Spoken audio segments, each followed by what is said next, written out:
miyamda amasung civil society organization singna taliba demandi matam kaya gi mamang dagi lona natraga phongna ain kaina changsil laiba illegal immigrant singse masak khangdokpa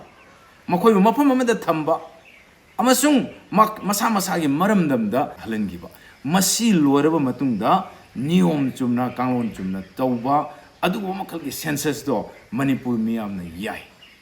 achumba census ki data da madugi record yumpham oraga niyom chumna taurakwa bharat sarkar ki constitution ki practice matung ina taurakwa niyom chumba census amasung niyom chumba delimitation di manipur miyamna yai taramna oe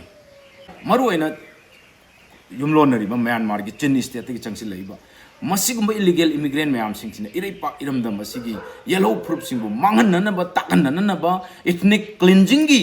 adugumba narco terrorism gi oiba tamthi ba thabak tholakpa aikoi gi minmang danga si illegal immigrant na aikoi gi lamda masida aikoi gi purupta amasung aikoi gi hiram khuding makta China pire khangna adugumba illegal immigrant sing ado kari maram gi demakta Bharat amasung Manipur gi bona fide oiba citizen oihanba yananabagi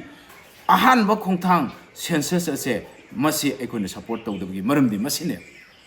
Home Department of Touriba, a sigum extraordinary gadget notification.